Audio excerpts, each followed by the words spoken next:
ドジャースとブルージェイズの歴史的なワールドシリーズはドジャースの2連覇で幕を閉じました。第7戦の平均視聴者数は5100万人に達し、これは34年間で最も視聴された MLB の試合となったようです。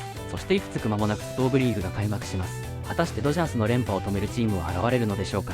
現地コメンテーターによる最新の FA 情報満載です。現地放送を翻訳してお届けいたします。Welcome to Thursday installment of Hot Stove, presented by Capital One. The spirit of Chris Russo still lives around here. How many potato farms are in Long Island? Potato farm in Long Island. Harold Reynolds, Matt Vasgersian, Lauren Shahadi, nice to have you with us. We got some free agent stuff to go over. No real activity on the market yet. It's all speculation at this point, but this is a fun time of year as we kind of get ready for all the action. I've had people go, don't you have time off? I'm like, we're busier now than you are during the regular season. It's true.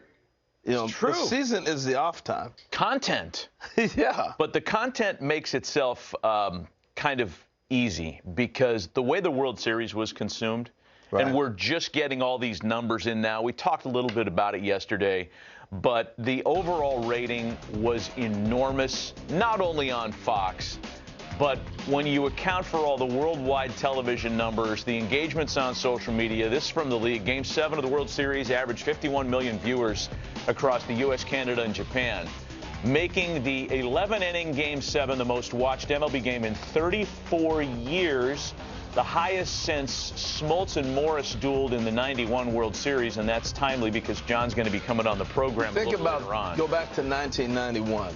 No social media. Mm-hmm. You didn't have as many TV channels as you have now. Right. So it was truncated, so to speak. Mm-hmm. So that was one of the reasons that drove their numbers so big. To do this in this market today, when there's so many mediums of ways you can consume so many different things, no doubt. That's pretty impressive. No doubt. And we talked a little bit the other day about how, the target is firmly on the back of the Dodgers now as they'll look for a three-peat next year, right? And then there's a lot of people outside of Los Angeles who are kind of predisposed to disliking Southern California culture as it is, and right. Those people are activated even more. What would you say the answer would be to this? If the Dodgers are the odds-on favorite to win the World Series next year, and they are, mm-hmm. Who would be the second and third favorites in your mind if you're making up that board? Because we're going to give you the right answer here in a sec. I would say Yankees, because you're going to get Garrett Cole back. Right. Max Fried, Rodon. That pitching staff. Pretty good. I mean, it's going to be pretty. They'll be pretty loaded. Yankees, and then who? Who would your third highest choice be? So the third shortest odds. Would you say Toronto? Toronto's right there, and I'm thinking Phillies, unless they just tear that thing down. We're going to talk about the Phillies here in a minute. You nailed it, Harold. Dodgers, Yankees, and Phillies are the three shortest shots to win next year's World Series. These numbers are already out on FanDuel and elsewhere.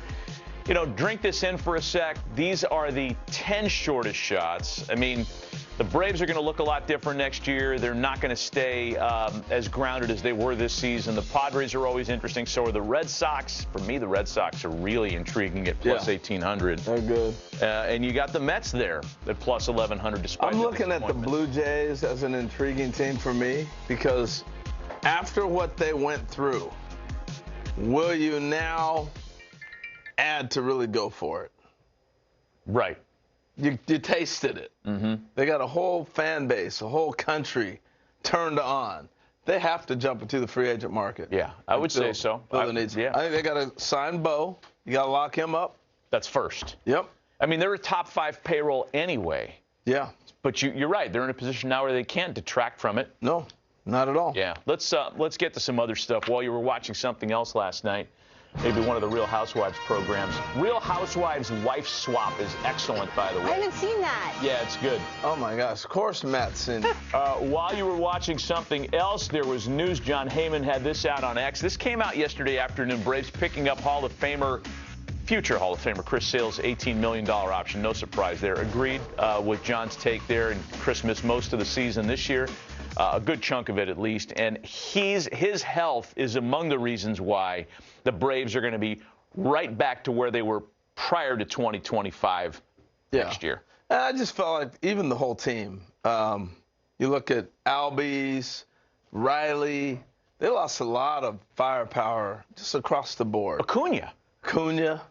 I mean, think about that. What team can sustain if you lose those 3 players and you throw the pitcher Sale in there? He's the wild card. Yeah. Acuna's the wild card for me because if he goes back to being MVP form, Acuna, with Walt Weiss managing now, and I don't know how kumbaya Ronald was with Snit and vice versa. I don't know. You hear things. Yeah. But Chris Sale healthy, option picked up, and back to his dominant self, we would understand. This is going to get interesting, though, in 2026 because you're getting closer to expiration dates on some of these deals. Yeah, which seems like it flew by, right? And they can't waste the window. They did such a great job of locking those guys up. And now if you don't cash in on the lockup of those contracts, it's almost like you missed it. Yeah.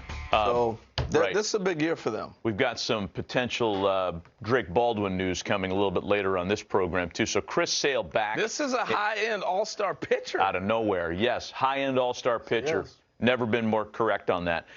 Elsewhere, Jorge Polanco of the Seattle Mariners turning down an $8 million mutual option coming off the postseason he put together. That's a no-brainer. Now a free agent, and there will be multiple suitors involved for him. Yeah, he had a amazing postseason, what you're talking about.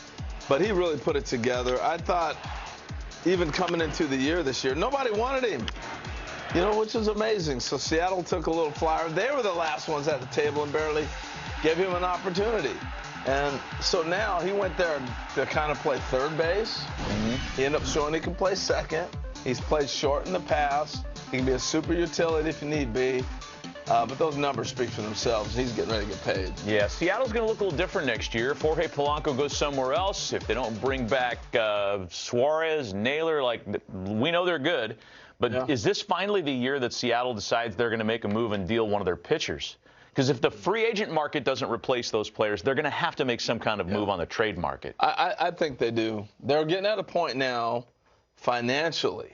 It's cool to bring them all up at the same time. That means you got to pay the piper at the same time. Mm-hmm. So somebody's got to go because they're getting to that arbitration years. Yeah. And once you get to that point, then that's when the meter really starts counting. So I think they will deal some guys. They also had, Wu came out of nowhere to kind of lead the staff. You weren't expecting that. Right. So, new ace. Yeah. So you had Gilbert, you had Kirby. You knew where they were at, and then all of a sudden Wu came along. So they can make some moves. So we're doing some live production here for later in the show, Broyd. If we could put this together, my favorite celebrity split screen is Jorge Polanco and Antonio Fargas, also known as Huggy Bear from Starsky and Hutch. Lauren, much free time. Here he goes again. Let's put that together. You're bordering on weird. Well, you know why you say that, Lauren? Because you've never heard of Starsky and Hutch or Antonio Fargas. That's true. When you see it, you'll be like, wow, Matt is really onto something. I'll reserve judgment. It's going to go back. Who was that? Kenta Maeda? Yeah, and Kevin Bacon. And Kevin Bacon. Take that in. If you guys could just get away from the racial disparity, they look alike. They don't look alike. So all right, nuts. let's move on. One last bit of news here while you were watching something else yesterday. Brother from a way another mother. Phillies put this out. They have exercised a club option on Jose Alvarado for 2026, famously absent in the second half of the season because of PED suspension, which really hurt the Phillies. This is a big deal because here's my take. Not only do you have he and Johan Duran in the same bullpen all year potentially next season, but say what you will about the Phillies postseasons. For me, the failures have not had anything to do with the high-priced lineup. It's the bullpen that fails them the most in the fall. Every year. Every year it's the same story. Yeah. So the discussion about the Phillies, should they break up the band or are they going to bring back Real Muto and Schwarber? The answer for me on those questions is a resounding yes. And where you add and change the team is by making the bullpen deeper, the pitching staff deeper. They run out of bullets every year at the end of the season. Again, not having Wheeler hurt them, not having Alvarado after the break in the regular season hurt them. Crushed them. Yeah. Crushed them. But doggone it, beef up the back end of that pitching staff. Those two moves, Wheeler and Alvarado, soon as Wheeler went down and Alvarado was suspended, they were done. In my mind, they weren't going any further. You don't replace them. Where are you going to go to replace those guys and that talent? You weren't going to. Yeah. And so you were done. What was the deal with Bryce this week? Because Dave Dombrowski we're going to show the comments here. A couple weeks ago, yeah. When Dombrowski was asked during his debriefing if, what was going on with Bryce, and he said if he would get back to that superstar status, and he felt like he wasn't sure. And that kind of sent shockwaves through the baseball industry, like, what's he doing, trying to trade him? Yeah. Well, and then Bryce had this to say. This was Bryce's response, according to Matt Gelb, who covers the Phillies in The Athletic. I've given my all to Philly from the start. Now there's trade talk. I made every effort to avoid this. It's all I heard in D.C. with the Nationals. I hated it. It makes me feel uncomfortable.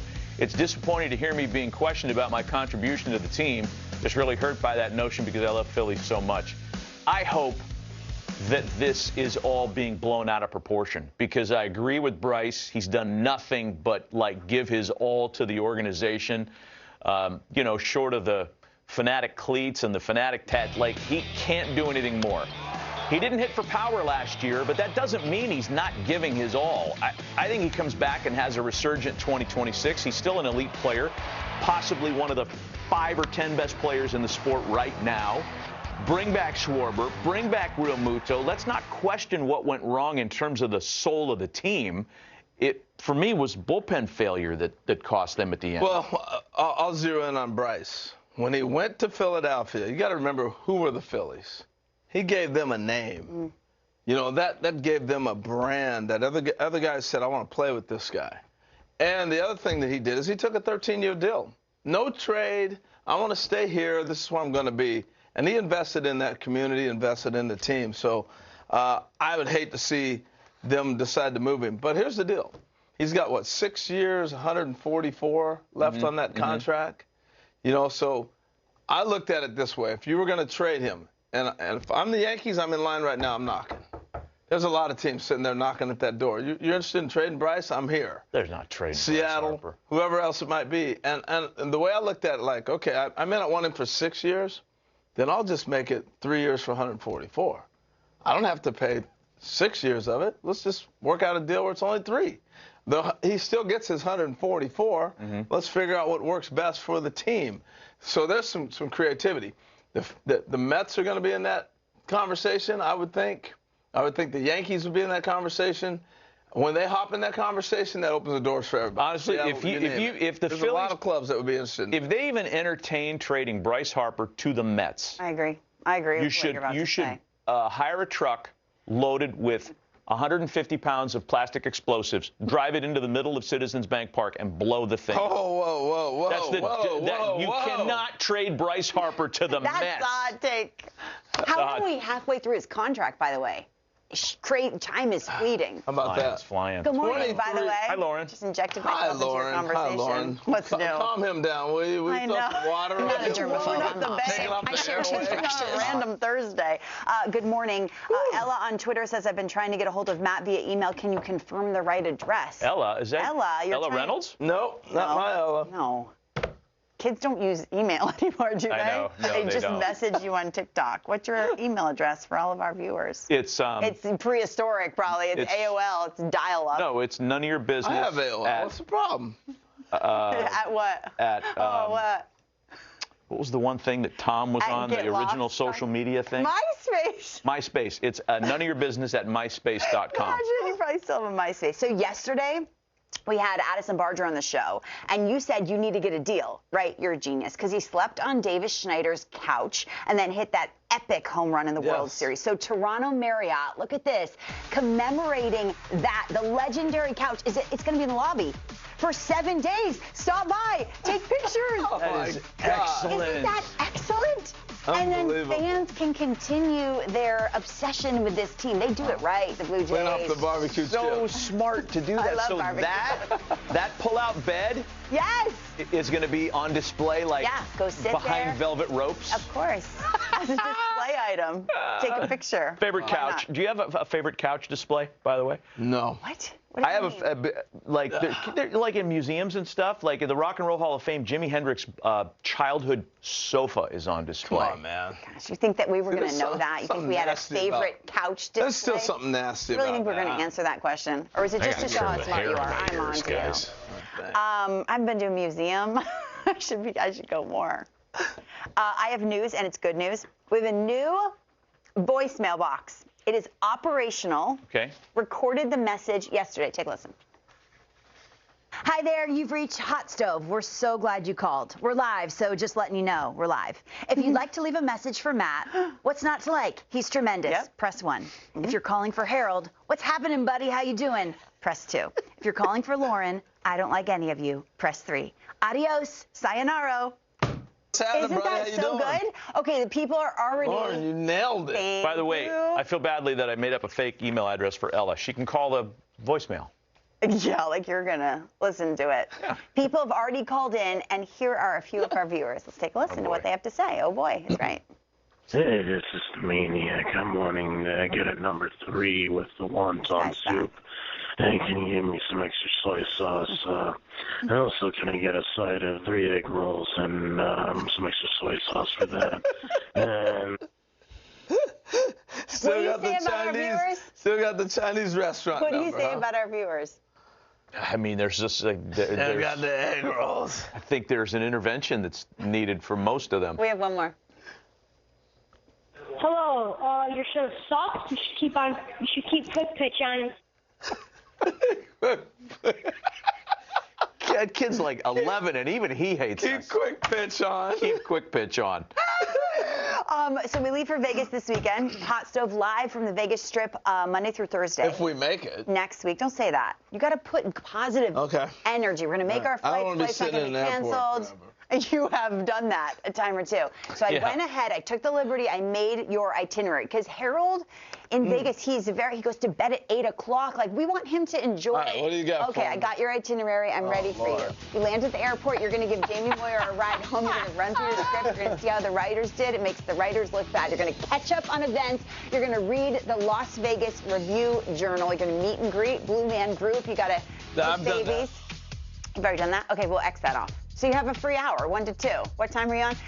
Quick hike in the nearby mountains. We know you're one with the outdoors. Post-hike snack. We could, I mean, there's so many restaurants. Check in at home with wife and kids and meet up with their friends for a fancy dinner. We know you're not going to do that. Matt and I will be there alone. High stakes blackjack. And then bedtime by 10. How do we do? I think it stinks. I think it's perfect. Matt and I are going to go to the mall and get him a new Vegas wardrobe. Ooh. This morning, I got the lecture about how I don't dress swaggy. You need swaggier Do you have to dress better? He said, how about this? He said, no, he used the word slacks. He's wearing slacks in Vegas. I don't think I said that. Do not pass go. I don't think I said. Do not bring slacks to Vegas. That dress is pretty nice. Oh man, she Needs thinks to she up wants. the ante. It's not. I Look. need like a bracelet with a chain. Oh yeah, that's me.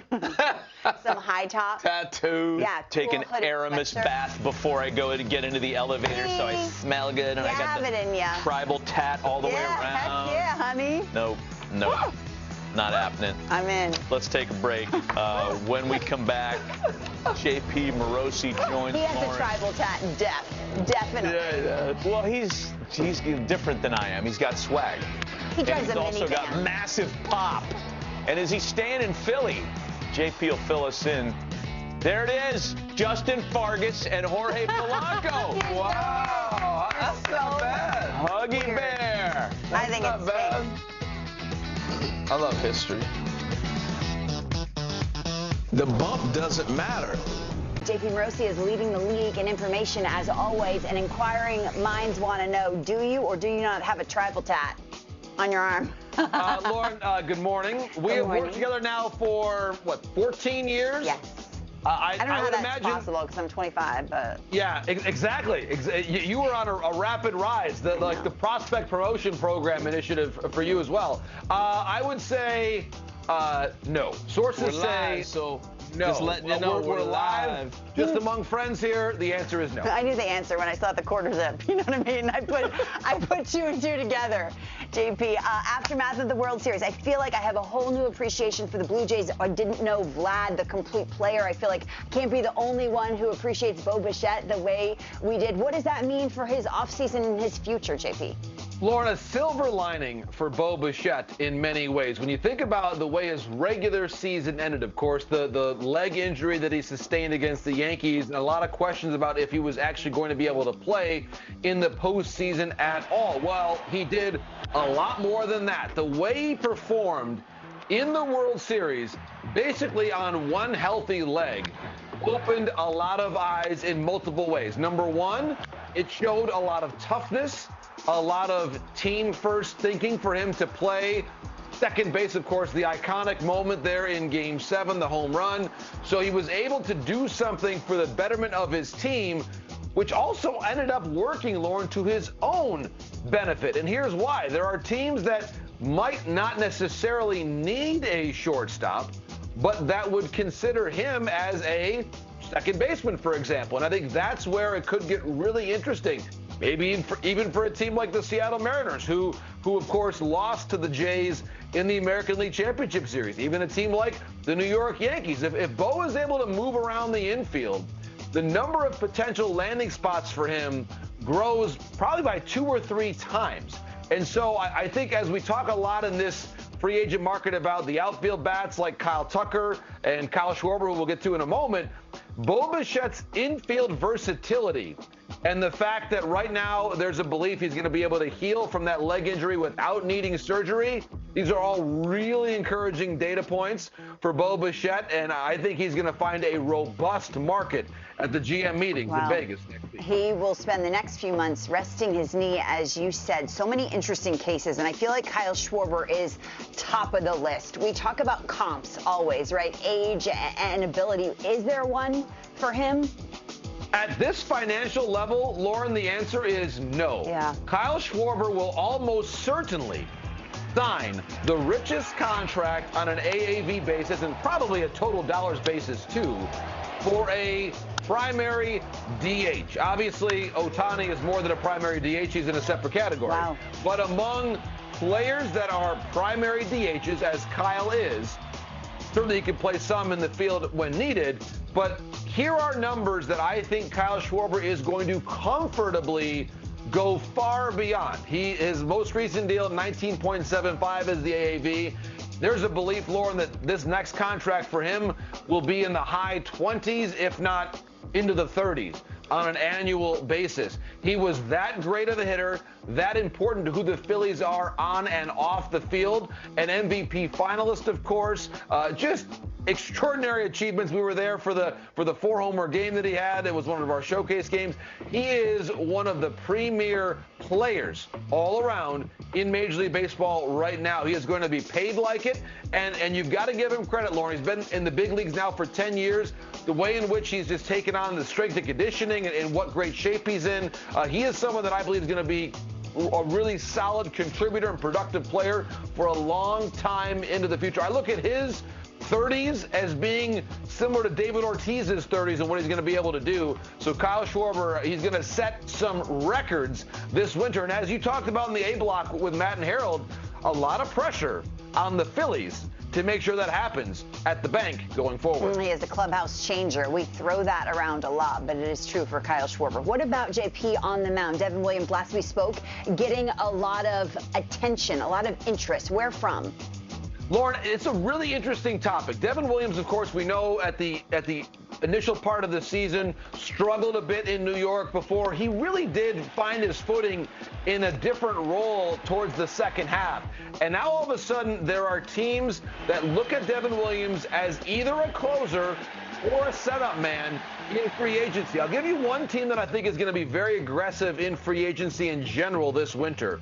The San Francisco Giants. New manager, of course, Buster Posey now even more settled in that role as the president of baseball operations. You see those numbers of Devin Williams at that second half of the season, very impressive. I would not be surprised at all to see Devin sign with a West Coast team, perhaps like the Giants in free agency this winter. And relievers, the lifeblood of the postseason. We see it October and October again. JP Morosi, the best. Appreciate it. Thanks, as always, Maddie. Take it away. All right, guys, thank you. We got a little breaking news here. This just hits us. Don Mattingly, 2 years on the coaching staff for the American League champion Toronto Blue Jays, and according to John Heyman, stepping down Stepping away from the Jays on great terms, leaving them in excellent position. This is not a retirement announcement.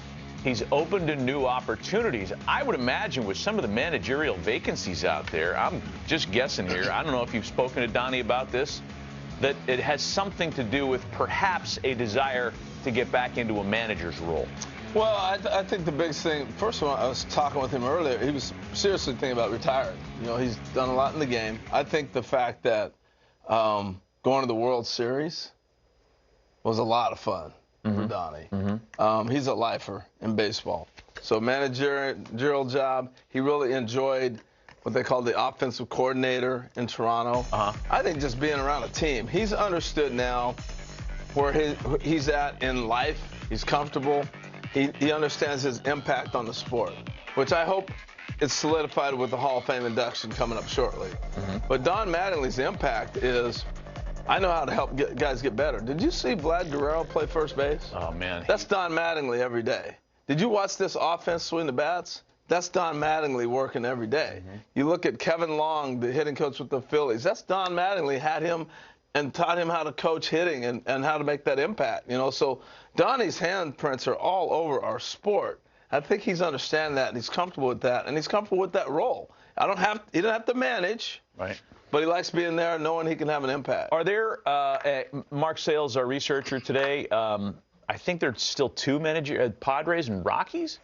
So still two of the 8 or 9, depending on how you viewed some of those. I think it would have to be the right situation for him. Even a right situation being the Rockies, where I'm going to help build an organization. You know, those are the type of things that he could do. I'd love to see him get a chance to manage. But more importantly, I think he understands his impact on players. Yeah, the Rockies are looking for a GM, too. What about that for Donnie? Would he kick himself upstairs to that role? This is fascinating. Interesting development. He made a big impact on the defending American League champs, and we'll see where Donnie lands for 2026. Let's take a break. When we come back, are we firing up the slot machine next? No, Harold's got a mystery caller. Yes, I do. The only thing we know about this caller is that he has won multiple World Series titles. Is it one of these guys? That's all you know. Let's see, pixelated. Multiple World Series titles. Marinate on that for a little while. Dave Stewart? No. All right. We're live, so just letting you know we're live. Just letting you know we're live on the Thursday Hot Stove. Harold Reynolds, Matt Vasgersian, Lauren Shahadi with us as always, and we have a mystery caller that Harold has booked. Yes, I have. This is 2 in a row. Okay. Here we go. Good morning, mystery caller. How are you? Doing good, doing good. All right, so Matt's going to ask a couple questions. His eyes are lighting up already. It's Alex Cora. How do you know that? I got his voice. Bro, I'm good at this, Harold. You gotta be How many kidding years? me. How many years? He tried to disguise it, too. What's up, Alex? Not much, man. How you guys doing? We're doing good, how man. How in the world? He mumbled a bunch of stuff. How'd you know? Dude, I'm good at this, man. I pay attention. Alex, where are you right now, man? Where are you at in your off season? You home?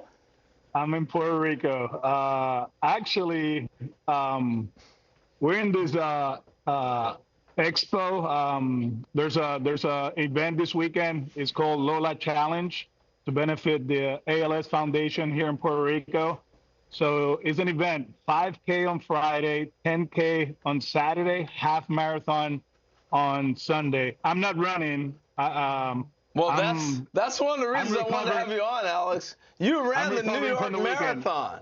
I'm recovering from the weekend. Yeah. Good job, man. So I got so much to ask you on that real quick. So how did you train? Did you do it obviously you had to run during the season, and your wife ran with you as well. Tell me about this. My goodness, I was blown away. So my partner, Angelica, she ran Boston 2 years ago. She wants to run all the 6 major marathons. Throughout some connections and, the chairman of the marathon over there said, we got the bibs. It was Angelica and Christian Vasquez's wife, Gabby. They got their bibs kind of like around August. So, as you know, schedule-wise, I wasn't ready to run the marathon. We made the playoffs. We get bounced, and I made a phone call a week later. and it was October 7th when I got the bib, and I better get going. Train in Puerto Rico, ran a few long ones over the weekend. I don't want to go into details because I think it's an insult to the marathoners. You know, it was in the 18 or 19, but it was 88 and humid here. So got going. We run during the season. We always do. Peter Fatsi, Joe Cronin, our hitting coaches. We go out. We try to get 5 miles on the road and then at home on Saturdays. Sometimes I go from Newton to Fenway Park. That's 11 miles. So got ready, show up on Sunday, went out. Man, and what an experience. You know, I know how electric New York is, their fan base and all that, just playing at Yankee Stadium. But from mile one all the way to the last one, they carry you. And it was a fun day. It made me better. It made us better. And I'm in awe, and I have the utmost respect to all the marathoners because it's not easy to do. You know, it's one thing that I never thought I would do, and I did it. And let's see what the future holds. So how many Red Sox sucks did you hear as you were running? A few. As you can see there, you know, I had on my bib, they had my name there. But I didn't care. I really didn't. They had they got bragging rights, right? They beat us in the playoffs. So, you know, I'll give it to them. So this is amazing. We got one of the best managers in the sport here, and we're going to talk only about this marathon. Because I'm curious, I'm genuinely curious, what body part hurts the most after you finish 26.2? Calves. I mean, I was so tight. So I was good all the way till mile 21. I think that's when you get to Fifth Avenue and kind of like get to the park. And it's a battle there because you know you're close, but you're not. You know, the body starts feeling it. And I only walked 5 minutes of the marathon, and it was towards the end. Your watch is telling you that, okay, you hit mile 23, but the marker, no, it was far from there, you know? So you just kept going and going. At the end, instead of putting miles, they put meters, and I look up and it says 800 meters, and I'm like, that's 2 laps in the track. I'm still far away, but as you can see, man, when I crossed the line, it was one of those that I thought it was like getting emotional, you know, like, man, I was just very, very happy that I was able to finish it. Just look at people around, man. So many special stories, you know, and the cool thing about running, it doesn't matter where you're from, how you feel, how you look, you know. You go out there and you grind, and there was a lot of grinders that night. I think the last one finished right around midnight, and there were people still waiting for them at Central Park, man, and it was fun. It was cool. Wow. How much, and I don't know how to diplomatically ask this, but as though I needed another reason to not participate in a marathon, I understand that you see a lot of, I don't know, there'll be a guy on the side of 1 mile, you know, blowing chow. You might be running behind somebody who's got a little doo-doo down the bottom of the pant leg. Like, did you see people scuffling like that? So, Holy Matt, Lauren. It gets to a point in the marathon. I don't know the bridges. You know, I think it's Queensboro, right? I think it's mile 13 to the 15. And it gets very quiet. There's no fans around, so you go up there and you look around. There's a guy over there, you know, kind of like, it looked like people in South Beach when I went to school, like around 5 in the morning, you know, just we got that. Right after the start, halfway into it, there's this guy, he was wearing a Brazil jersey, and he was down, man, like full calf. And this is half a mile into the thing, bro. And that's where I was like, man, you worked so hard to run this, and right away you're banged up. But oh wow, man, I mean, I felt for him. One of the coolest things, you know, is at one point there's 4 lanes, and you're spread out. But I think when you get to Queens, it narrows it to 2 lanes, and the fans are right on top of you, and it was fun. Kind of like a buddy of mine told me that when he ran his first one, the way he felt, it was I felt like Derek Jeter when they won the championship and their parade, you know, and you just are, you know, going through the whole thing and they're cheering for you.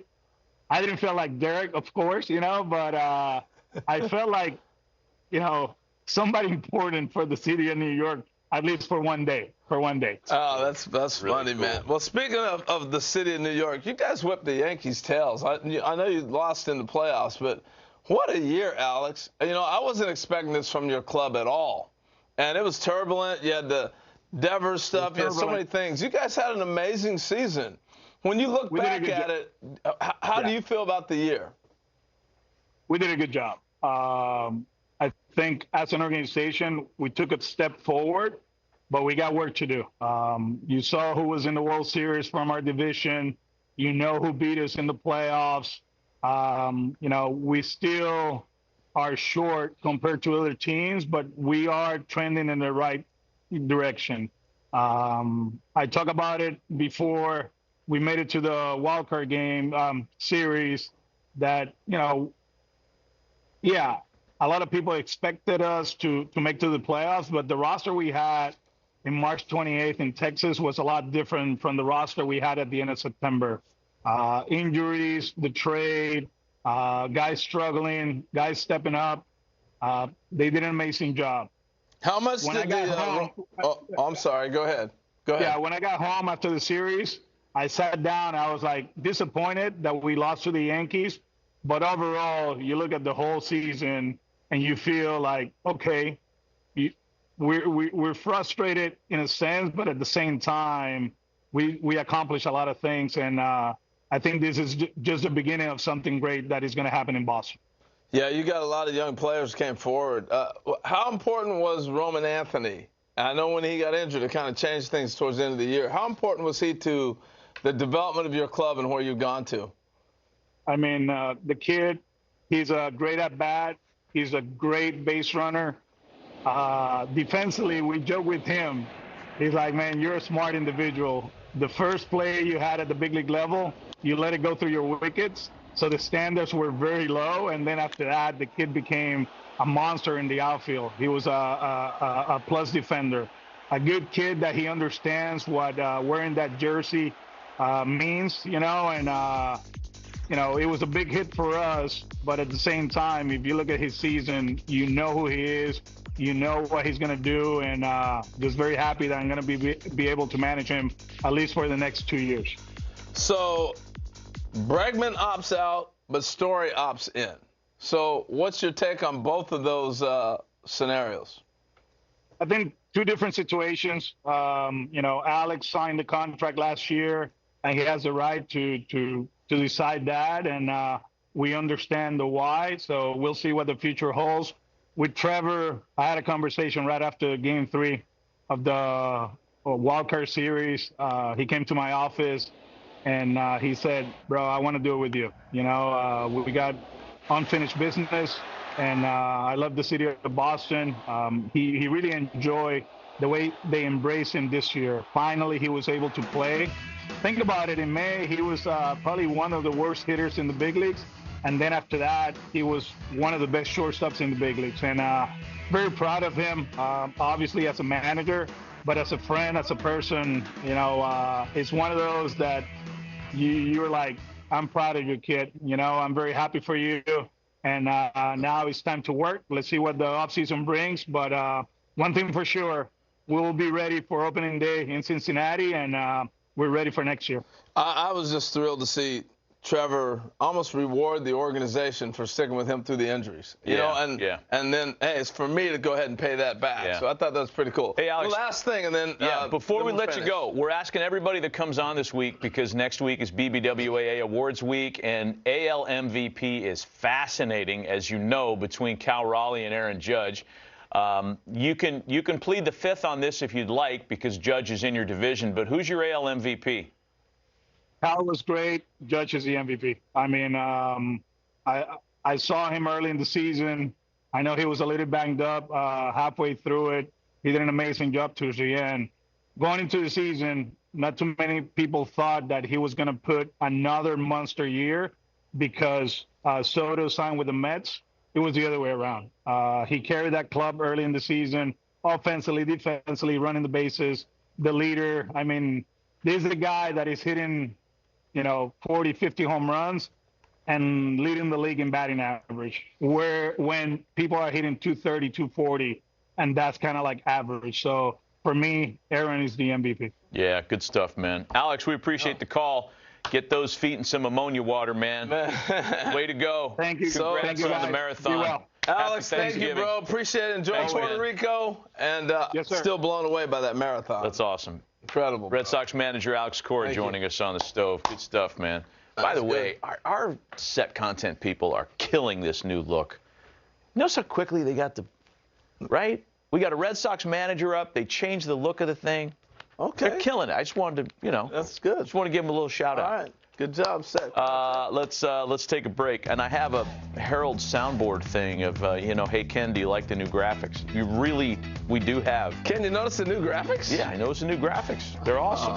We brought it back. I don't know how many straight years, but the free agent slot machine is a hot stove standard, and we're going to spin it for the first time this offseason to try to find some. There's a little. Oh, yeah, our Staples thing. Well, go ahead and spin it. Spin it, control room, and let's see what comes up here. All these free agent players, and all the guys that opted out, like Cody Bellinger. We knew this was going to come up at some point. Kyle Tucker. Where for Kyle Tucker in 2026, Harold? And it's a different conversation than it would have been, say, in July or June. I believe the price tag has dropped significantly. Okay. I think he goes back to Houston. Ooh. I just think they know him. And they need left-handed hitting, man. And they died without him. It's a good one. I think he goes back home. All right. Well, I will suggest a destination for a team that used to share a division with Houston. And I think the Cincinnati Reds, who have no burdensome debt, no big contracts, no deferred money owed to anybody. Wow. They need pop in that lineup. Yeah. Staff is good. I think Kyle Tucker in that ballpark, I like the smell of that. Him in that park? Yeah. That would be dangerous. All right, we got two good destinations for him. Spin I like it again. That a lot. Spin it again, folks. Let's see who pops up next. We knew we were going to get Kyle Tucker. And it lands on Luis Arise. Who needs a batting champ? All 30. But is there one that stands out? It's amazing that he doesn't have a huge market. He really doesn't. I'm sending him to the Seattle Mariners because he would have really helped that offense. I think there's a number of teams, but I think he fits with the M's. Okay. And I don't play him at first base. I bring back Naylor to play first, but I'll put him at second base. I'm going to put him at second base as well, and I'm going to send him to a team that had a bottom 5 K rate that lost an infielder already in Gleyber Torres. I'm sending him to Detroit. Wow, you're in on Detroit. I think, he connects that lineup well. Yeah. Again, this guy's going to But they lose Gleyber Torres, too. Free agent. Well, they're not going to bring him back. They might, but this guy's out there, too. And this guy doesn't strike out, puts the ball in play. I think that's everything the doctor ordered in Motown. So let's spin it one more time. And after the World Series, I think opens the door, people's eyes to the importance of somebody who puts the ball in play. Yeah, I mean, it should have been open. And Seattle strikes out way too much. I should have been open to begin with, but you're right. We need those lessons every once in a while. Last spin from the starting pitching ranks, Zach Gallen. So let's take Arizona off the table because I think they'd like to have him back there, but if it's not the incumbent team, who's the new suitor for Zach Gallen? Well, I got one American League, one National League. Okay? Yeah, I'll do the same thing. I'm sending him to Toronto because they're going to lose Max Scherzer. I know they got Bieber back. He's good in roofed stadium. He'd really be good there. Oh, and I think the other team is the New York Mets. Get a healthy arm, Mets. Jersey kid, I'm with you because if I'm going to go one National, one American, I'll also say the Mets because I think they're going to be in on all the starting pitching this winter. They need to be. Framber, Zach Gallen, everybody. And in an American League city, a little homer bias here, but the Angels could use a veteran anchor. Kyle's gone. They've lost some starting pitching there. And I think the Angels, if they want to spend the money, they could be in on a guy that's the key. Like Zach Gallen. Let's take a break. When we come back, our friends at Baseball Digest have entrusted us with a very important task after this break. We're going to announce for the first time live right here on MLB Network the Baseball Digest Rookies of the Year. The live announcement next on Hot Stove.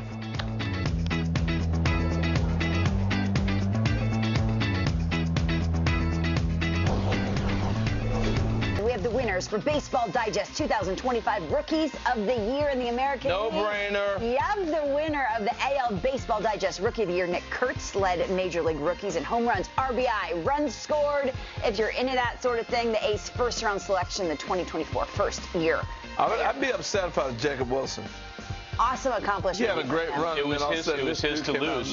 He was a leader in the clubhouse through about early July? Yeah. In the National League, are you ready? We head to Atlanta, Georgia. You guessed it. Baseball Digest NL Rookie of the Year, Drake Baldwin. Go ahead, Drake. First in RBI, second in home runs, total bases among NL rookies in 2025. Congratulations to both stars on the rise. Did they get it right, gentlemen? Yes or no? Yeah, there's no wrong answer there, Lauren, and I think that the BBWAA vote is going to be pretty interesting. I think, Kurtz wins it in the American League. I don't think there's any drama there, but Cade Horton's going to put a pretty compelling case in the National League along with Drake Baldwin. That one's a coin flip for me.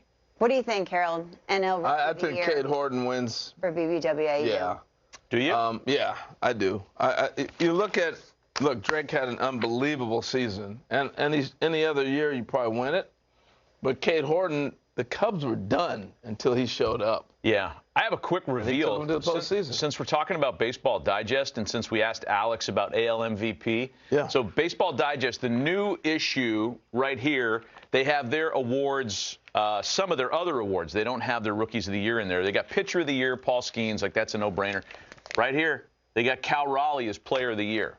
So is that a harbinger of things to come in the AL MVP vote? Yeah, I thought it was interesting. Alex's point was all well taken, and I'm just going to say what I've always been saying. If Cal Raleigh's not a catcher, we don't even have a conversation. That's right. We don't. Aaron Judge blows everybody away. Right. Blows everybody away. But the fact that this guy catches is the only reason there's a conversation. And if I'm Alex Cora, am I going to say Cal Raleigh over Aaron Judge and I got to deal with that all the time? No way. He's saying that. Did I ever tell you a story about how I used to get this for free because I had a fake subscription for... Shocking. No, tell us the story. No, he just did. I had a subscription coming of this when I was in college to my fraternity house for Dave Kingman. So I got to read it for about a year. That's the guy who goes on an airplane and asks Kingman for the free wasn't wing. in a dorm at USC? That's before they got wise to us. When we come back, high-end all-star pitcher. This is a high-end all-star pitcher. John Smoltz, the highest of end all-star pitchers.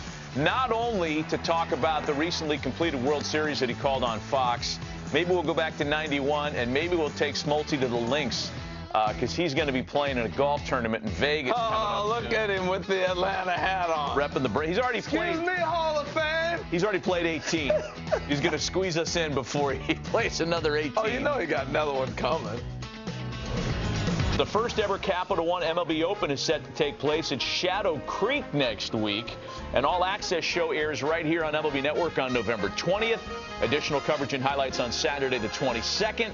And you can check out the entire event on Tuesday the 18th, 9:30 Eastern on TNT. Among those in attendance, Tarek Skubal, Jimmy Rollins, David Wright, Justin Turner, and our friend joining us on the show right now, Hall of Famer John Smoltz, who I'm curious, Smoltzy, have you ever played at Shadow Creek before? Oh, yeah. Shadow Creek used to be a place I played all the time. I haven't been there since my hole-in-one on a par 4, number 11. Excuse me. Sorry about that. It was a par 4, just in case I didn't mention it. It was a hole-in-one. And I can't wait to get there. I'll be honest, guys, I'm wearing this hat. Team Atlanta, we're out for the Yankees for all those losses we had in the World Series. We're out for the Blue Jays. Sorry about that, Joe Carter and Ernie Clement, but this is business, and I know the pressure's on us. I get it, but we're going to deliver. So John just mentioned, and for those unfamiliar with what this is going to be, it's a 2-on-2, so it's a active player and a notable alum from all 30 teams. He mentioned that the Blue Jays team is looking pretty good with Ernie Clement and Joe Carter. Who's your teammate for the Braves? My teammate, I believe, is Michael Harris. So we're going to find out. I'm gonna get with him when we get there. My swing coach, I want to bring in my swing coach real quick. My swing coach, I mean, you guys Mark DeRosa. What's up, fella? My swing coach. D-Rose in off-season mode. You don't need any help. You know that. Yeah. He's like about 3 under right now. Called us up and said, hey, I need $1,500 cash. Can you drive an hour and play with me? Basically what's happening. Who's us? Who else is in the foursome today? Oh, we got B-Mac and Chipper. And Chipper's up above. He doesn't have the patience to hang around and get on the screen, so he's already finished 2 holes while we're doing this. That's pretty good. Hey, Smoltz, we got to ask you about the World Series. I mean, you know, we talked about how the ratings for Game 7 were the biggest since you and Jack Morris in '91, which is amazing. And knowing the game the way you do, loving the game the way you do, you had to be in heaven calling Game 7. No, it was great. I mean, it's the most action I've ever seen in a series. It's going to be the best series I think ever played because of the action, the games, the 18 innings. Game 7 was epic. And I think that when you're sitting in the booth, you know, it's a little slower when you've been removed and have played in it. It goes too fast for the players out there. And there were moments that could have been easily for the Blue Jays that didn't go their way. The Dodgers, give them credit.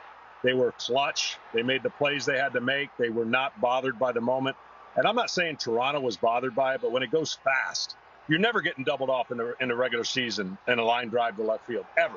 But just that anxious moment, just the not getting the lead correctly in certain bases, it's all part of the game. But it was an epic World Series. Smoltzy, knowing you, Yamamoto had to just go to a whole nother level for you, didn't he? Oh, my gosh, give me the ball. He did, and a lot of people are going to say, "Well, he's gotten his money; he could do that." No, it's a throwback pitcher, and it's take notice. Anybody who's in the game, take notice. It's the first thing he said when I got out of the car today. Oh, is that right? Yeah. Because you know what? This is what you can do. Don't pay attention to all the noise. I mean, it's an awesome scenario to watch him do what he did and be in that situation. He single-handedly won it for him. Well, you've talked about for years what your routine was with the Braves. You guys played catch the next day. You did all these different things. So those that don't know and understand, just give me like a couple minutes on what you and Glavine and Smoltz, you are Smoltz, but you, Glavine, and Maddox used to do in between starts. Yeah, so we threw twice in between every start. Now, we had a different reward system. I know people will get on me by saying, you know, you had a different reward system. I get it. We were training marathons. They're training sprints. But we were throwing every day, and we were using our arm in a place where we could familiarize ourselves with the strike zone.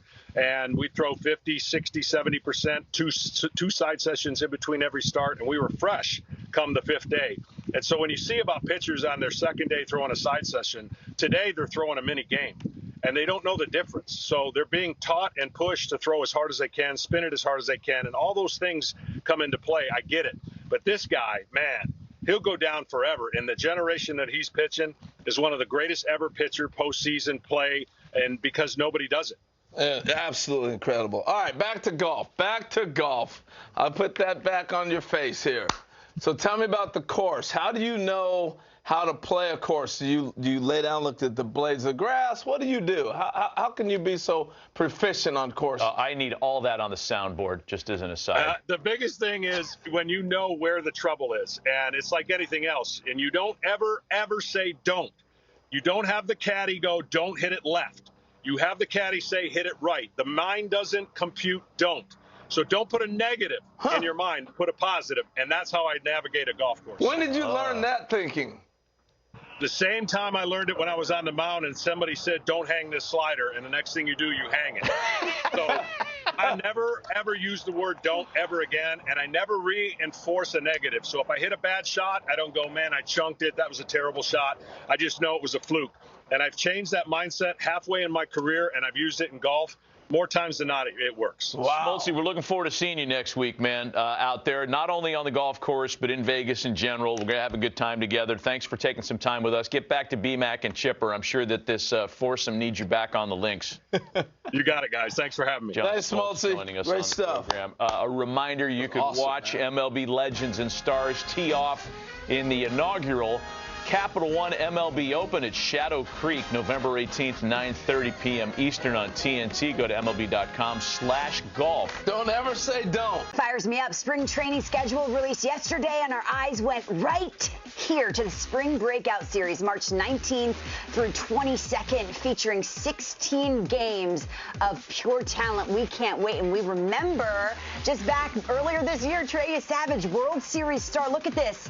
Pitched in it earlier this year. Hard to believe, right? He got the win in a scoreless outing, struck out 3. Of course he did. He said his heart was beating like crazy, and I can't imagine it because he went on to dominate the World Series, pitched 12 2/3 innings in the World Series, and became a star on the biggest stage. Senior writer, MLB Pipeline, Jim Callis here to join us. This is where we were able to see first glimpses of Paul Skeens, Jim, and Jackson Holiday. Of all the matchups you're looking forward to the most, good morning, by the way, who comes to mind?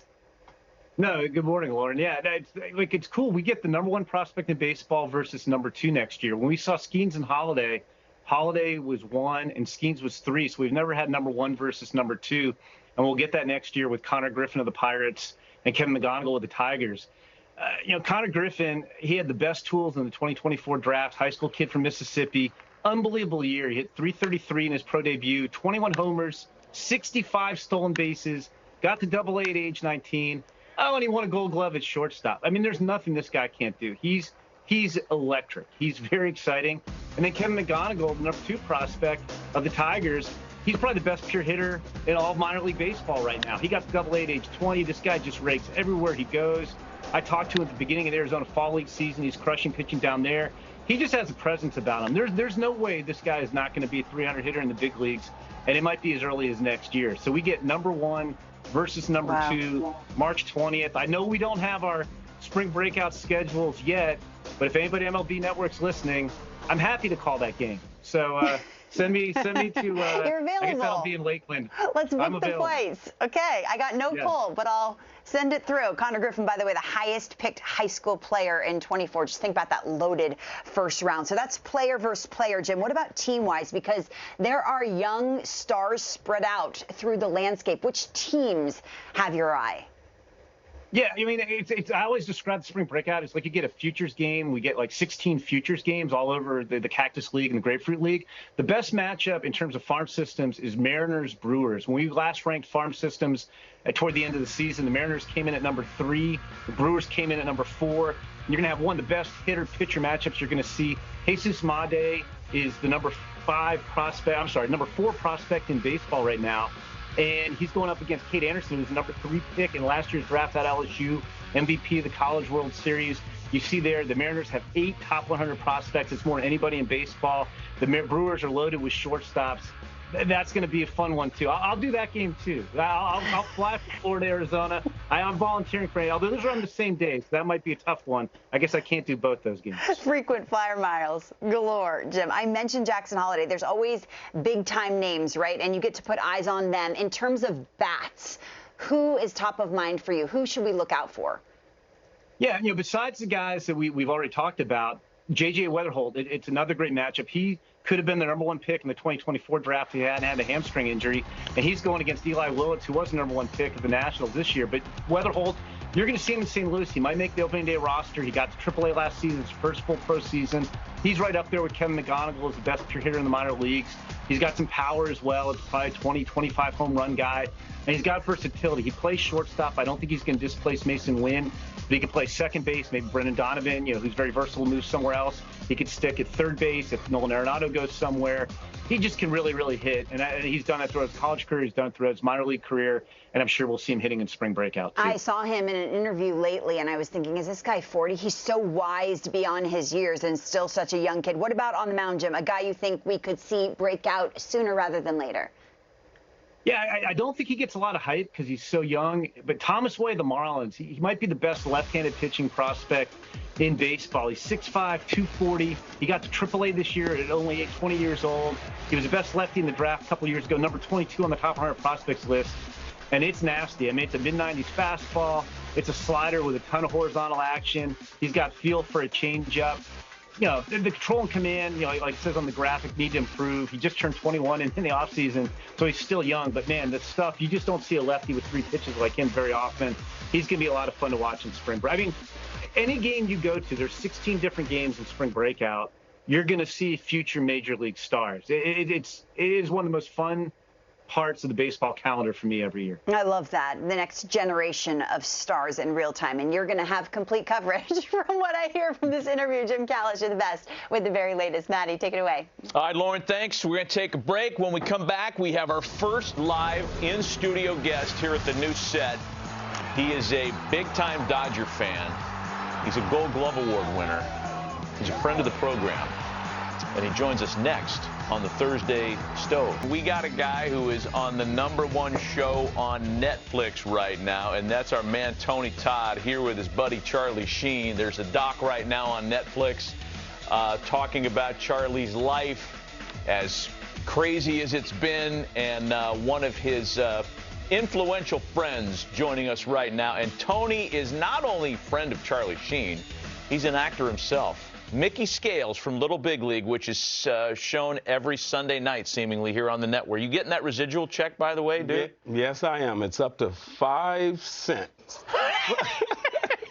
Thanks for coming in, man. Nothing, yeah. Hey, you're here in New York. We got to put this out there right now because you have more of a baseball background than you do an actor's background, even though you are an actor. And you're a Gold Glove Award winner. Yes. And the Gold Glove ceremony is happening in New York City. And as a winner, are you presenting this week? No, I don't think. I've been trying to persuade my buddy Michael Thompson to let me, present. Especially, it'd be great if I can present the award to Pete Crow Armstrong, because his mom and I were in the movie together, and it'd be perfect. Oh, that's right. Yeah, That's right. It goes back way back. Rawlings gave Tony a Gold Glove for his role as Mickey Scales in Little Big League. Does the plaque say Mickey Scales, or does it say your name? Come on. It's got the Mickey character. Scales and Tony Todd. Oh, that's awesome. Got them both on there. That's cool. Yeah. So back to what we started with. You grew up with Charlie Sheen. Yeah. And you're like Charlie's best friend. I've known you guys forever. You're everywhere. How important has the Netflix doc been meant for Charlie? It's so overwhelming, Harold, and I'm so happy for him because, December 12th it'll be 8 years he'll be sober. And, everywhere he goes now, everyone wants him. People are just flocking to him. And that's what happens when you're sober, bottom line. Yeah. What show is this from, Tony? What show? Oh, that's Anger Management. I play Officer Kettles there for like 86 episodes. Those residual checks are a little bit bigger than Little Big League, though. Yeah, I would imagine. That's good. Well, you guys have been all over the country playing baseball. Taking BP, throwing the ball. Yeah. Charlie, avid baseball fan, but obviously so are you. But you guys have really dove into the baseball thing all over the country. Yeah, he's been loving baseball since he was born. And I have my college baseball coach. Every weekend we would go just whatever field we can get on, and he'll throw his batting practice. Ken Metlock, who was also in the movie Moneyball. He crushed that ball right yeah. Charlie can hit it a little bit. And he hit it at Dodger Stadium. That's Hart High School where, a bunch of guys attended that high school, so we were just out there. The guy, the paparazzi, he had a bet with me that he can, hit more home runs than Charlie. I'm like, bring it on. So I took his money, took about $10K, and we left. How old is that footage? Was that from? That's when the pitcher from the Dodgers, long hair. What's his name? Tyler Glasnow. Glasnow, yeah. That was his high school. Yes. Oh, that's cool. Okay. Yeah. All right. Hey, were you with Charlie when Major League was being shot? Like, were you hanging around then? Well, I was in college. For Major League 2, that's the time I got Little Big League. So we did go to, where would we go? To Rice University to train. We would go there and train at night, and I went back, and he went to go do the movie, and my buddy, my college baseball coach, Ken Metlock, I got him a job actually being Charlie's pitching coach. So it was great. But you didn't. You weren't. Yeah. How come you weren't in Major League? Because I was in because I was in college, and then for Major League 2, that's when we did Little Big League. You were shooting Little Big League. Yeah, it was around the same time. Yeah. But if they ever did 3, I have to play Willie Mays Hayes. That's not. Hey, like that's not really a stretch. No, you probably still might be able to do that. No, still might. Come on. Man, you've been in some big movies though. He was in Wakanda. I know. Yeah. How long did that you get? I remember you saying, I can't tell you, I'm working on something that's going to be enormous. Mm-hmm. How long did you guys film that, and where did you film it at? I was there for 6.5 months, thanks to my friend Lisa Satriano. I just got a call out of the blue. I was actually at Charlie's house, helping him with his sobriety. And my friend Lisa says, hey, Tony, you want to be an actor in Black Panther? A stunt actor. I was like, yeah, no problem, right?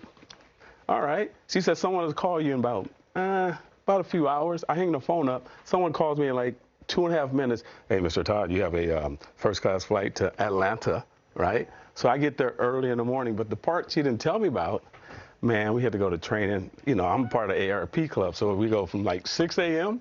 to 6 p.m., 1 hour break training for like 3 weeks. Whew, boy. So you were a stunt man for that? Yeah, stunt actor, yeah. Meaning no dialogue. So Did you have dialogue? Don't need dialogue. You still get residual checks. Had all the fight scenes. Yeah, all the fight scenes. Yeah, we had dialogues, but we were all in unison with the fighting. So that's not as organic as when you were shooting Little Big League because you have a baseball background. That was easy, right? Yeah, it was great. All I have to do is just, rely on my athletic ability without saying were there like ex-players that were hanging around that say the production company hired to like work with you guys? Like who from the baseball world? Big League? Yeah. Oh man, if you could not play, you're not getting the part, because I don't know if you guys know this. I crashed the audition. I wasn't even an actor. I wanted to be like an undercover cop. So I'm driving by Marine Park in Santa Monica, and I say, hey, what's going on now? There's like 250 guys on the field. So I pull over. I walk over there. I see Adam Scheinman, and that was the director, and his brother. They said, oh, we're casting a movie. And I'm looking at the guys out there. They couldn't play? They're dressed like you and Harold are right now, right, in tennis shoes. I go home real quick, put on my college uniform. I come back. They say, what are you doing here? You said you were casting a movie. I never acted before in my life. And they said they would not let me audition. They had the L screen up, right? And I said, you guys got to give me a shot. They said, we can't do it. So I'm walking away, and one of the guys had the audacity to say, well, can you play? My reaction, I said, by the looks of things, I'm probably better than everyone you got out there. True story. So they were giving everyone 10 swings. They give me 5. First 4, see ya, right? True story. Now on the 5th one, they said run to first base. So we have all the guys out in the field, like 250 guys. I said, I'm going to put on a show right now. So back in the day, I can go about 6'3", in the 60. Ask my friend. So I didn't stop at first. I ran all the way home. I did a pop-up slide, and they said, oh, come here. What have you been in? I said, I've never acted before in my life. Can you be at Castle Rock Studios tomorrow? I didn't know what Castle Rock was. They said, we did A Few Good Men with Harry Met Sally. Can you be there at 11? I'll be there at 10:15. Yeah, man. So I get there, and so that's how it happened. See, that's how that world is, though. A bunch of hacky actors, they get a casting call, casting baseball players. You got all these actor people that have never put on a pair of spikes in their life. They show up thinking they're going to do it because they're actors. And then Tony shows up. Hey, last thing before we let you go. Yes, sir. You went to what, Hollywood High? Is that where you went? Are you kidding me? Hollywood High? Carol Burnett went to Hollywood High. No, School of Champions, Santa Monica High. Come on. So tell me about who you grew up with at the high school there. We got Rob Lowe, Emilio Estevez, Robert Downey Jr., Chris Penn, Sean Penn, Yvette Lee Bowser, who created Living Singles, Holly Robinson Pete, Rodney's wife, Karen Parsons from Fresh Prince of Bel-Air. Went to junior high school with Lenny Kravitz, so it was just great. All these people. That's pretty cool, man. That's what life is in L.A. Yes. Tony, thanks for being with us, man. Thank you. Enjoy the Gold Glove. Get the book. Get the book. Watch the doc on Netflix. And if you're an amateur, hold it up because you can't see if you're an amateur baseball player and they're casting a movie near you, go show everybody up. Look right here. Watch that book. There you go. My man. Shot right there. That's my man right there. And thank you guys for having me on, because, like I said, I watch you guys show every morning. Seriously, You're the one. I'm like furniture here. You give me a sofa back there, I would just sleep there all night. All right? I mean, You might display it in the hallway then. There's one there. Yeah. We're going to take a break. As long as I have a blanket. When we come back, a little roster renovation. Thank you, Bill. Thank you. Day 3 of the hot stove season, we're already blowing up rosters. What will the Yankees look like in 2026 with all the free agents? We'll take a stab. Blowing up rosters. The hot stove roster reno continues, and yesterday we began this exercise with the Chicago Cubs because of all the postseason teams in 2025. The Cubs had the highest number of free agent players at 11. Was it 11? Yeah. Next up on the list, the New York Yankees, who have 9 free agent players off a postseason roster. It's going to look a little different in the Bronx, as it seems to year in and year out. Drink this in for a second, Harold, and make a case for one or multiple players returning. Who on this list would you consider indispensable, a guy the Yankees really have to have back? 2 guys on there they have to have. Cody Bellinger and Trent Grisham. I'm with you. I'm sorry. You don't bring those guys back, you're not the same team. Yeah. And if I have to go a step further, I would have to go Bellinger for sure. Okay. He gives you too much versatility. Bellinger's a for sure. If I had, and I'm not trying to. I thought Trent Grisham had an incredible year. Sure did.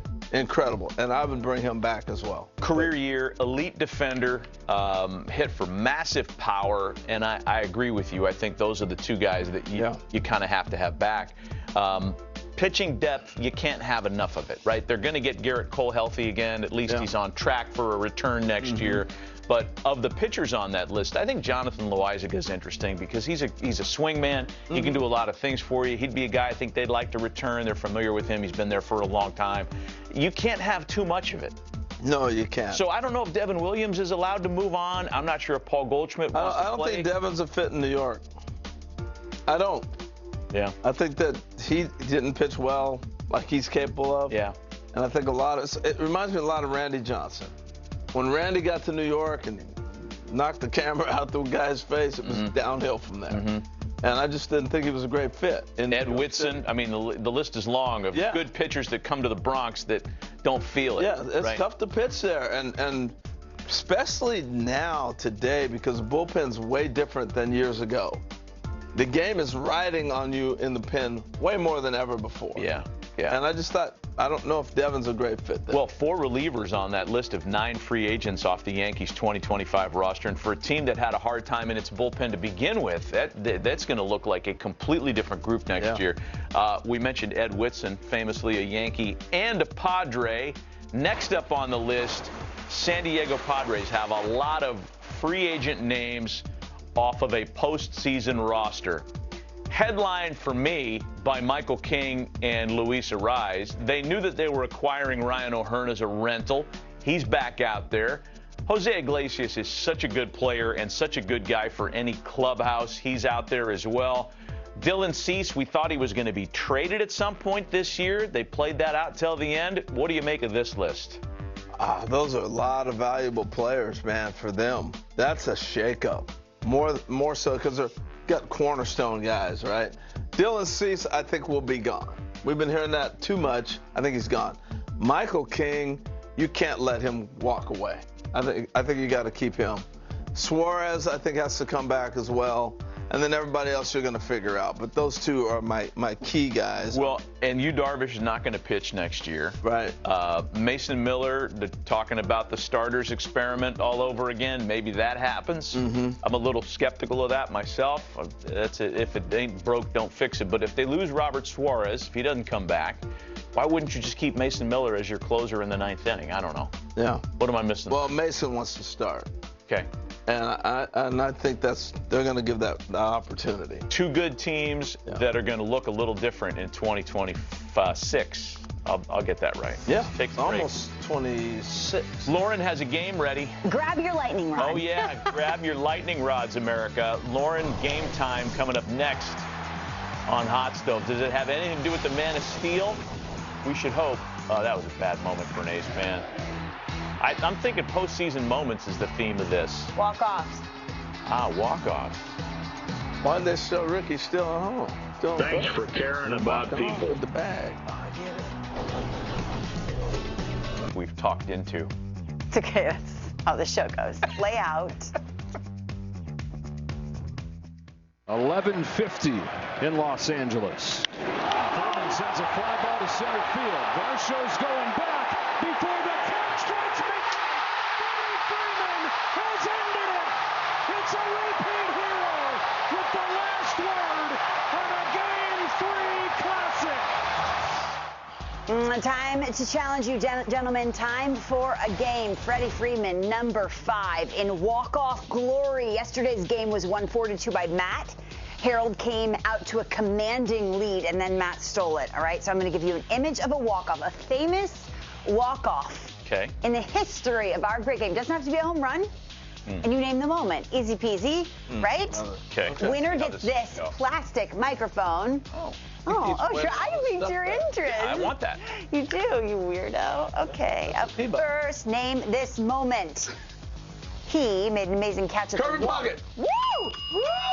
Nice. Woo! I didn't even have to give any of my clues. Wow. I was going to say he also made an amazing catch at the wall to rob Ron Gant of extra bases, but this was the moment led off the bottom of the 11th home run. Hey, Puckett.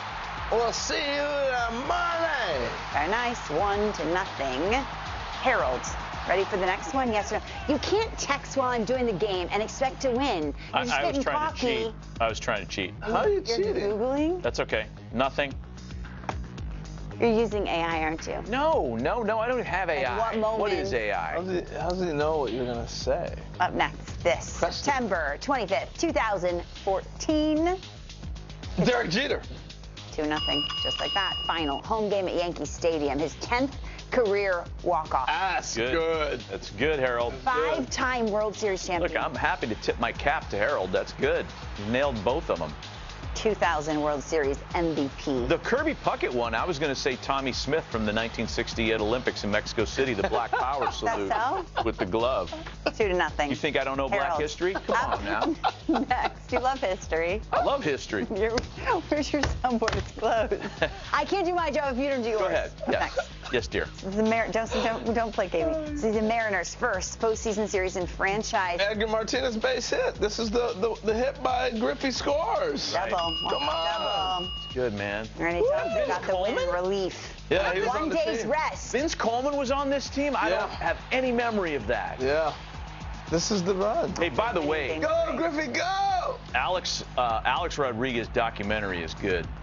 You said that you saw the first. It's really good. I mean, the first one is aired on HBO, and episodes 2 and 3 are airing next, and that's where it gets honest. Pretty honest and raw for I love that. Yeah. Very nice. 3-0. There's only 2 more, so you can't even eye. That's okay. I could 3 out of 5 now. You should get this. Pay attention. Stop texting. Look at your screen. The first walk-off grand slam in World Series history. Oh, Freddie Freeman. Dang, he beat me. That's a grand slam. 3-1.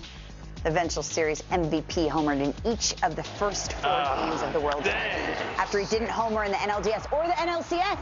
Can't believe you beat me on that one. It was for the ages. Awesome. Awesome. And then he ran up to the fence to see his dad.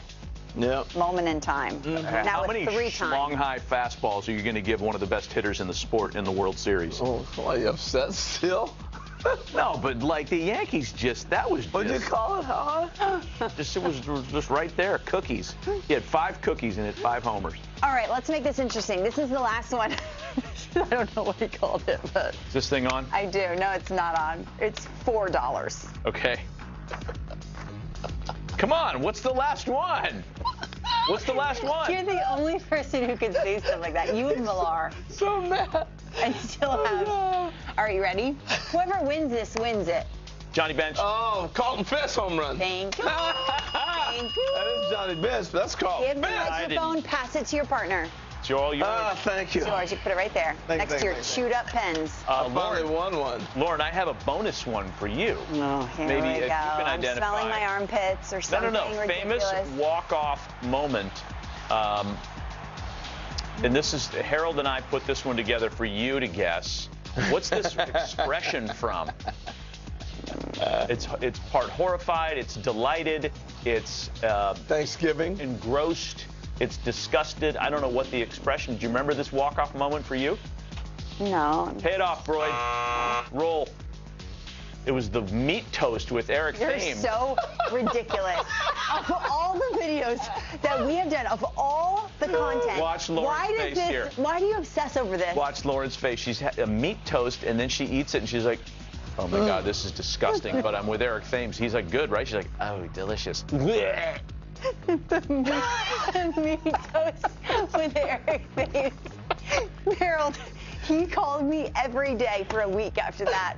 He's like, you know you hated that, right? Why'd you pretend for cameras? You're so fake. It's one of the funniest things. They send Lauren out to do these little shticky things. You know, they put you in the Wienermobile once.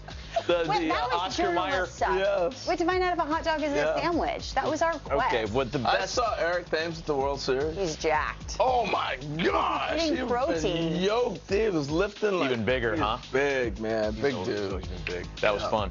Wow. We're gonna come back and say something in the moments we have left. I thought we did America. say something. I think we've said enough. See ya. You said enough. That's for The dang. meat toast with Eric Thames. You gotta get over this. You have to. You have to. I need get over merch. it. I need merch made from this this event. We're wrong on the show, we correct ourselves. And that's, you know, I got it wrong earlier. Matt had a soundboard clip about a potato farm in Long Island, and I thought it was so cool. I was like, there are potato farms in Long Island? Yes. Apparently, according to one of our viewers, actually potato farming was the dominant industry in Long Island as recently as the 1950s. It's declined, but there are still a few operating. He grew up on a potato farm in Long Island. So I stand corrected. If Russo says it, it's so sorry. It's so. It's Yeah. on the internet. Must be true. It's on the internet. Everybody's on the internet. Birthdays. You got some birthday news? Yeah, you know, every night, every day, somebody's having a birthday. That's a hot take. I like this theme. John Candelaria, Alejandro Kerr. the Candy Man. He was so hard to hit. Paxton, how about the Big Maple? Big Maple. He had a good run, man. Kirk was born in 98. Matt Shaw. Think about that. 2001, Matt Shaw. I got underwear older than those guys. Oh, throw them away, you weirdo. That's unbelievable. Harold cleaned it up nice today for the program, by the way. Let's do a little flashback to yesterday. Who wore it better? Clean-shaven Harold from today or goateed Harold from yesterday's program? I didn't like that goat. I like it. Nah. I like the right It'll be side. all back in 2 days. You're cultivating a little Rajay Davis there. I like that look. Yeah, The look Roger. you got now. Okay. You like the clean? I like the, well, there's a little 5 o'clock shadow. Just a little bit. There's a lot of good-looking dudes in baseball. He's Right. one of them. That's what What can you Jorge say? Polanco's one of them, too. Looks just like Huggy He Bear. doesn't. He doesn't. Gotta Didn't go. know that with the Huggy What's Bear. not to like? He's いかがでしたでしょうか。 FE 市場はまだ嵐の前の静けさ、これからどんどん白熱していくと思います。当チャンネルでは日本人選手情報を中心に現地最新情報をリアルタイムにお届けしていきます。それでは次回の動画でお会いしましょう。さようなら。